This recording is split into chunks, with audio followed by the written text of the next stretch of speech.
Hello from Yesod Farming Kitchen on the 14th day of the month of November, which is the 10th day of the month of Kislev, and is the either 679th or 680th, I believe, day of the Daf Yomi cycle, the custom of reading one page of Talmud every day.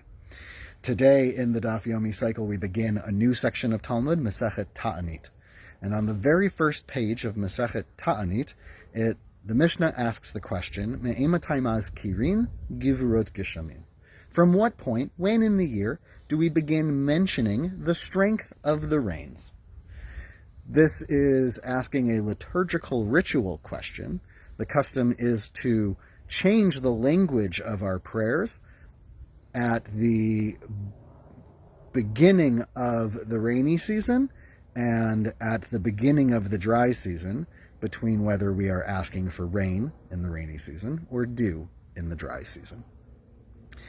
And for the Mishnah, the question is, on the surface, simply, what's the day that our prayer language changes?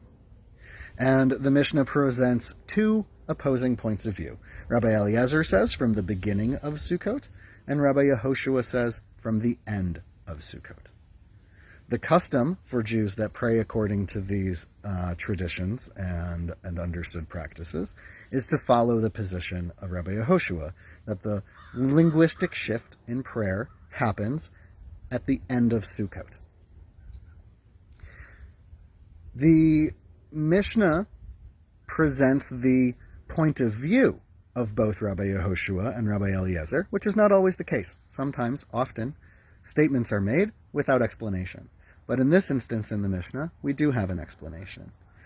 And Rabbi Yehoshua asked Rabbi Eliezer, why would you mention rains? Why would you pray for rain at a time when you don't want it to rain? Sukkot, when we spend our days outside in a sukkah, you don't want it to be wet. Rain and Sukkot do not mix. Rabbi Yehoshua says, I don't want it to be raining during my Sukkot. Why would I pray for rain? And Rabbi Eliezer responds, I think his response is wonderful. Rabbi Eliezer says, no one says anything about praying. I said mention because that's what the Mishnah said. We are not talking about praying, asking for something, a request. We are using the language of mentioning. And there's nothing wrong with mentioning rain during Sukkot, even though we might not want it to rain on Sukkot. Sukkot celebrates water in the world, and the rains of the rainy season allow for the growth of the spring to happen. Now, none of this is explained in detail in the Mishnah. It's simply, Rabbi Yehoshua says, rain and Sukkot are not good together. Rabbi Eliezer says, I am talking about mentioning, not talking about praying. And this brings up for me a really wonderful piece of wisdom that the Talmud is offering us in this exchange. That there is a notion in contemporary spiritual practice that we should avoid certain thoughts, we should avoid certain words, we should avoid certain sensibilities because we might get what we're asking for, which is to say that if you want things to be a certain way, then you need to have the desire for that be reflected in our language, and that there's something wrong with mentioning something that you don't want. What Rabbi Eliezer is offering us is the acknowledgement that we ultimately do not have control over whether or not it rains and when. We have control over the language that we use, and there is a distinction between prayer, which is a spiritual practice of sometimes making requests that should inspire us to change our actions in the world. And so, if we are concerned about the level of rain and whether there will be enough food to sustain the community in future months, then we take preemptive action to be able to make sure that our resources are distributed in an appropriate way. Right? That prayer is not magic. We don't make statements in the world expecting the natural world to respond to our words. And so what Rabbi Eliezer is reminding us that the mere mention of something does not make it so. but how we continue to remind ourselves of the reality of a moment, even the things that we do not want to be.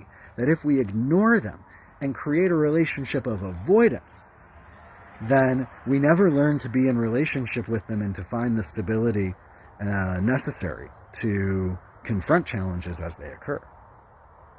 Rather, to find our own inner strength, to mention the strength of the rains, even when we do not want the rains to come yet, is, again, that reminder of the distinction between the awareness that we cultivate and the changes in our behavior and actions that we make in order to see the world function the way that we see it best functioning to pursue equity and compassion and justice and love. And so what Rabbi Eliezer is teaching us here is not to be afraid of ideas or words that might make us uncomfortable, but to make the distinction between when it is that we are cultivating awareness, the mentioning of something, and when it is that we are responding with well thought out, guided, balanced action, which theoretically is what prayer should inspire us to do. And so should this bit of wisdom from today's Daf Yomi, from today's daily Talmud page learning, should inspire us to find our own inner strength so that we can ask the questions, so that we can mention the things that make us uncomfortable, so that when we are so prepared, we're able to walk out in the world and confront them.